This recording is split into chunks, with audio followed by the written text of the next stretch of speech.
Una maldición de familia. Vivo en un pueblo, y siempre he vivido en la casa que era de mis padres. Nunca me casé ni tuve hijos, mi hermano mayor falleció cuando éramos jóvenes, y la menor de mis hermanas se casó y tuvo un hijo. Por un tiempo luego de que mis padres fallecieron, yo viví sola en su casa, después mi hermana enviudó, y mi sobrino se fue a estudiar a la ciudad capital. Así que nosotras dos nos quedamos conviviendo en la casa, en donde hasta el día de hoy estamos. A mi sobrino le iba muy bien en la ciudad, después de graduarse consiguió un buen empleo, y con el tiempo se casó.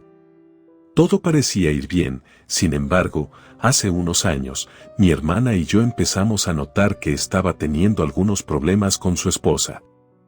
Nos dimos cuenta porque la última vez que vinieron juntos a vernos, notamos que ya no se llevaban bien, aunque hicieron lo posible por no discutir frente a nosotras, era evidente que tenían problemas, solo estuvieron 4 días, y por lo menos 2 noches los oímos discutir en su habitación.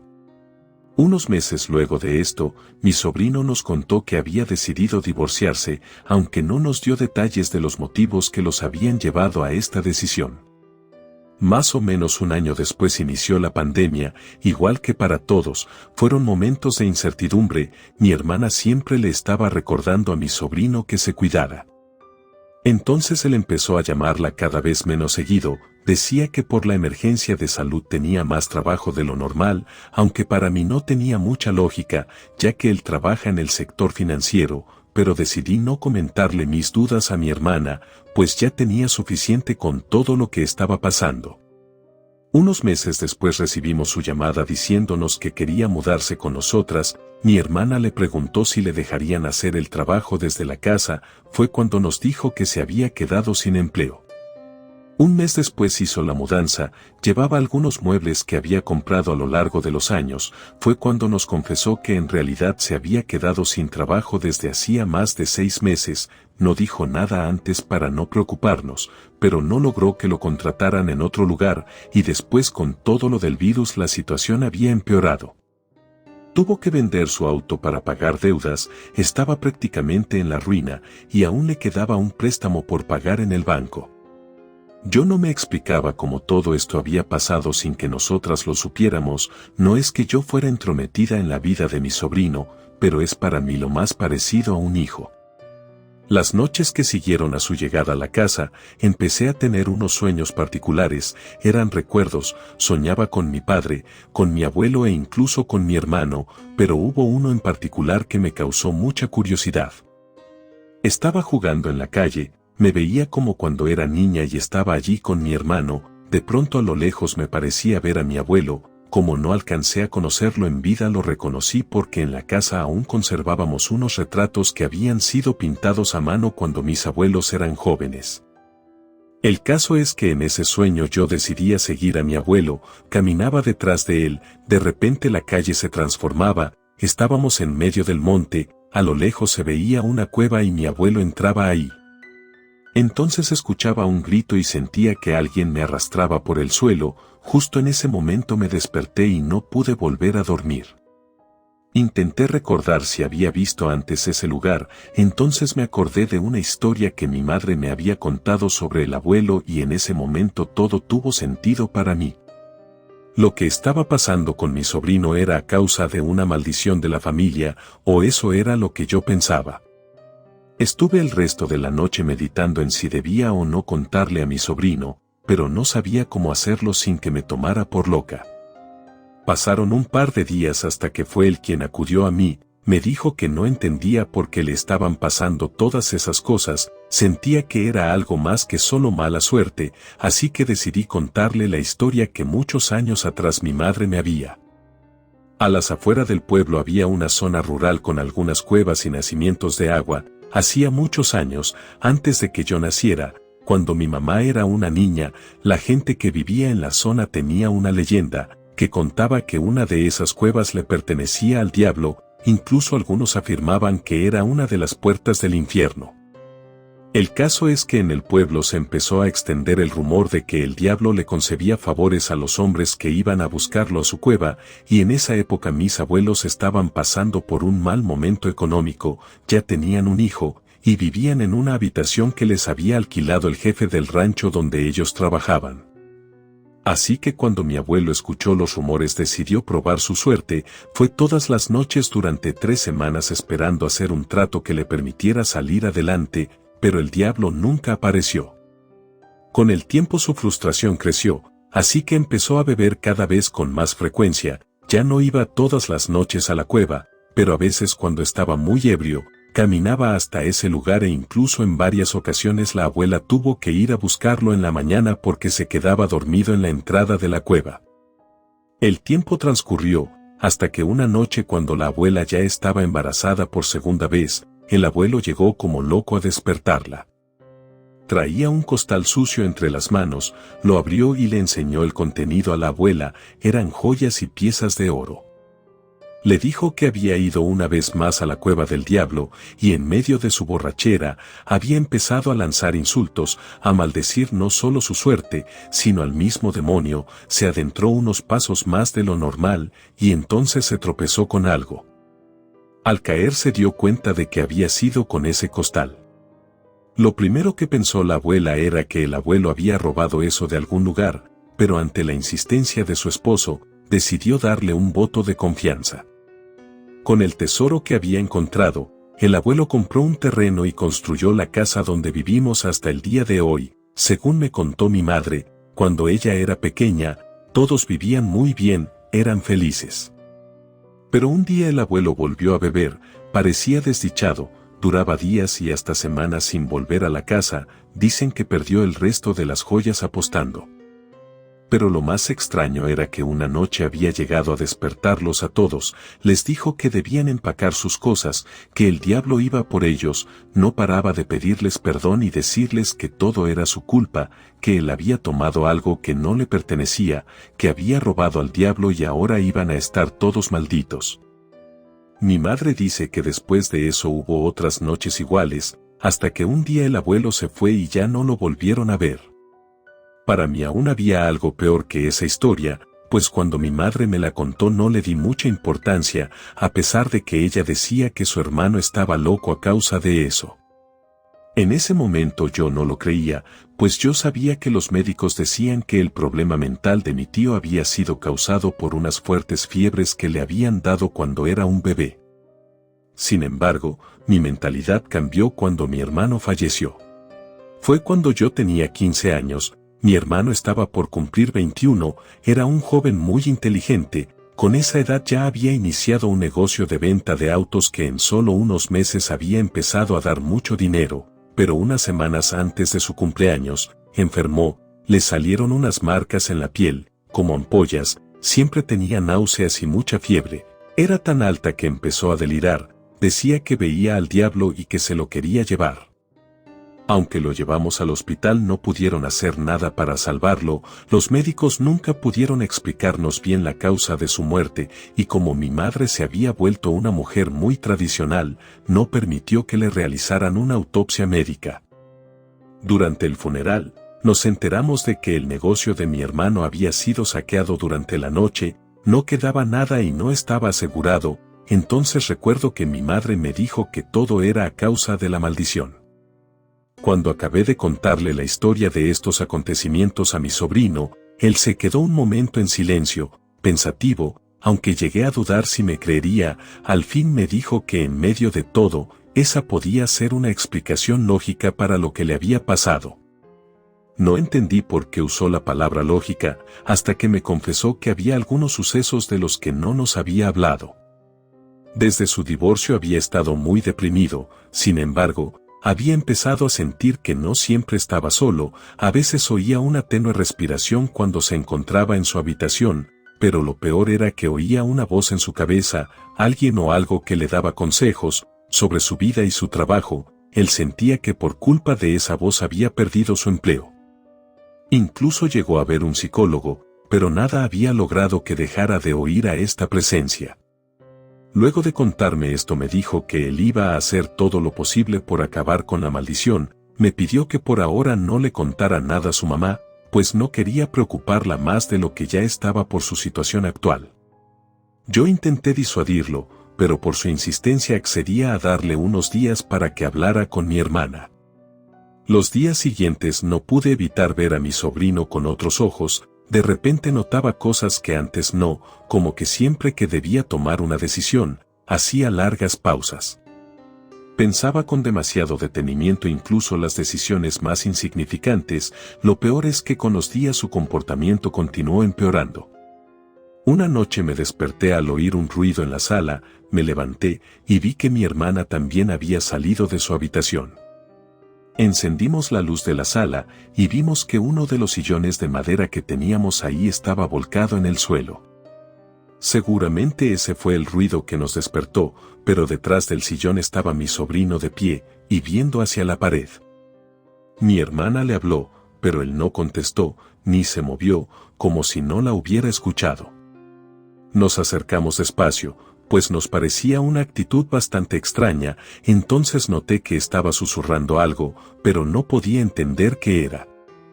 Cuando vi su rostro me di cuenta de que tenía los ojos entrecerrados. Continuamos diciendo su nombre, pero no se movía. Entonces mi hermana, que estaba al borde del pánico, lo sujetó del hombro, y al ver que seguía sin reaccionar, lo sacudió con fuerza.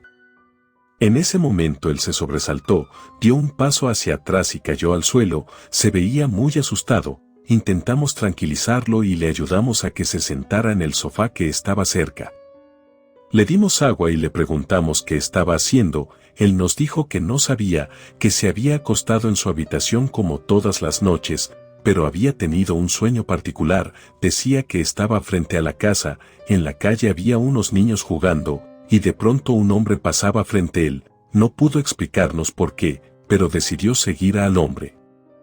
Caminó mucho hasta que llegó a una zona llena de árboles. Entonces vio una cueva a la que el extraño había entrado. Él había decidido seguirlo, pero al entrar a la cueva, lo había perdido de vista, y cuando intentó regresar no encontró ninguna salida. En su sueño había empezado a oír gritos y lamentos y de un momento a otro había sentido unas manos inusualmente grandes que lo sujetaba por los tobillos, y fue en ese instante en donde se despertó y nos vio a nosotras.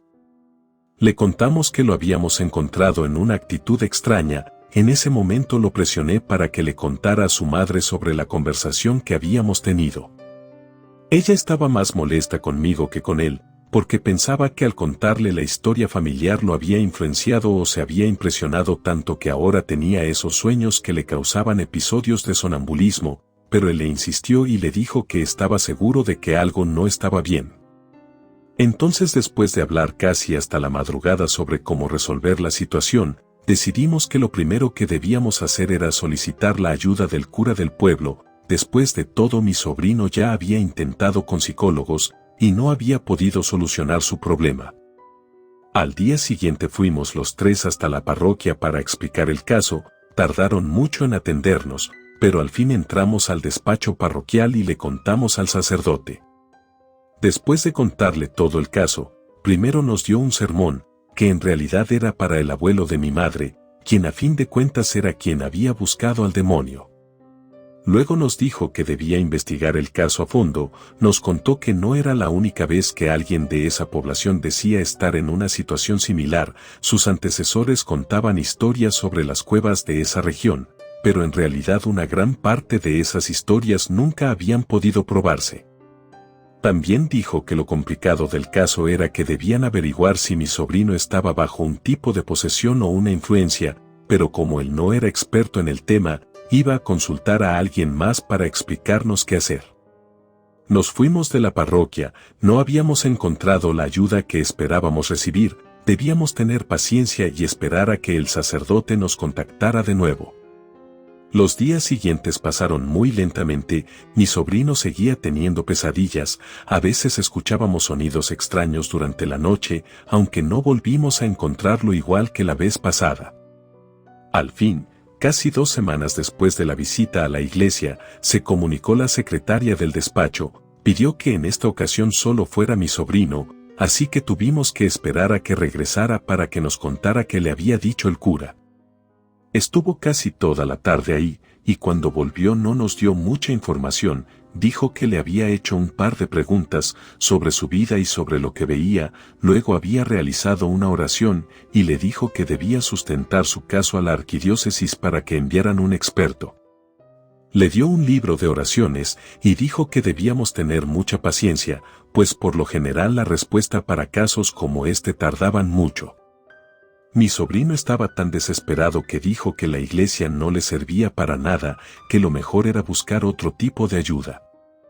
Aunque no estábamos del todo en desacuerdo, a nosotras nos preocupaba mucho que la desesperación solo empeorara las cosas. Sin embargo, accedimos a llamar a la curandera que conocíamos de toda la vida.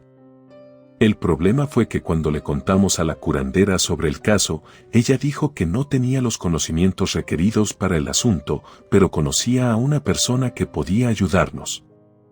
En cuanto nos dio el número y el nombre, mi hermana lo reconoció enseguida. Ella decía que era un viejo brujo, un estafador que no tenía escrúpulos, pues aceptaba cualquier trabajo por el que le pagaran bien, y le advirtió a mi sobrino que no se acercara a él. Terminaron discutiendo, y cada uno se encerró en su habitación. Recuerdo que un rato después de eso mi sobrino salió de la casa y no regresó hasta la noche. Escuché que golpeó la puerta de mi habitación. Al abrirle, me dijo que necesitaba preguntarme algo. Él quería saber en dónde quedaba la cueva del diablo. Antes de contestarle le pregunté en dónde había estado, aunque yo ya sospechaba la respuesta. Me dijo que no quería mentirme, que había decidido ir donde el brujo que la curandera recomendó, y luego de forma muy amable me dijo que ahora también yo debía ser honesta y decirle en dónde estaba ese lugar. Le conté, porque creo que él tenía derecho a saber, aunque le pedí con todo mi corazón que no fuera a cometer ninguna locura. Él me dijo que no tenía que preocuparme, que él sabía cómo acabar con el problema de una vez por todas. Le insistí en que me contara qué estaba pensando hacer, pero él decía que lo mejor era que nadie más se involucrara en lo que iba a hacer. Confieso que cada palabra que decía lo hacía ver más lúgubre, como si planeara algo siniestro, así que al final dejé de insistir, aunque esa noche no logré dormir, y recé mucho para que no le pasara nada a mi sobrino. Al día siguiente mi hermana y yo nos levantamos temprano para ir al mercado. Eso hacíamos siempre el último domingo del mes. Antes de irnos quise ver cómo estaba mi sobrino, pero la puerta de su habitación estaba cerrada. Mi hermana me dijo que lo dejara descansar, que seguro seguía dormido, y nos fuimos sin sospechar nada. Pero al regresar, ya pasado el mediodía, la puerta seguía cerrada con llave. Por más de que golpeamos y lo llamamos a su celular, nunca nos contestó. Entonces recordé que había una copia de todas las llaves de la casa en un cajón de la cocina. Las buscamos como pudimos en medio de nuestra preocupación, y cuando al fin las encontramos y abrimos la puerta de la habitación, nos encontramos con que no había nada ahí. No estaba la cama, ni los muebles, ni el televisor, ni siquiera las cajas con objetos que él había traído desde la ciudad. No sabíamos bien qué pensar, pero en ese momento noté que faltaba un cuadro en la pared del corredor. Era el retrato del abuelo. Buscamos si faltaba algo más, pero a excepción de las cosas de la habitación y el retrato, todo estaba en su lugar. Pasó todo el día y la noche y no teníamos noticias de él. Llamamos a la policía para reportarlo como desaparecido, pero nos dijeron que no había pasado el tiempo necesario. No pudimos dormir en toda la noche, y a la mañana siguiente estábamos listas para salir a buscarlo, cuando al fin sonó el teléfono. Era él. Nos dijo que estaba bien, que no había podido comunicarse antes, pero que ya iba para la casa. Cuando llegó, estaba en mal estado, tenía la ropa rasgada, no tenía zapatos y estaba lleno de tierra. Su madre entre gritos y lágrimas le exigía una explicación, pero él solo la abrazó y le pidió disculpas. Luego entró a limpiarse. Al salir nos informó que había solucionado todo, había pagado la deuda del abuelo y preguntó si podía dormir un poco en la cama de su mamá, pues había tenido que vender la suya. Por extraño que parezca, no nos dijo nada más, nos pidió que olvidáramos el tema, que pronto sabríamos si había funcionado o no. Unos meses después un colega lo contactó para que fuera a una entrevista de trabajo en la ciudad. Afortunadamente consiguió el empleo, se mudó de regreso a la capital y aunque aún no se ha recuperado del todo en términos de dinero, dice que no volvió a tener pesadillas ni a oír voces. Una vez intenté preguntarle cómo fue que pagó la deuda, pero no quiso decirme. Sin embargo, lo que haya hecho, hasta el momento, parece haber funcionado. Relato escrito y adaptado por Luna.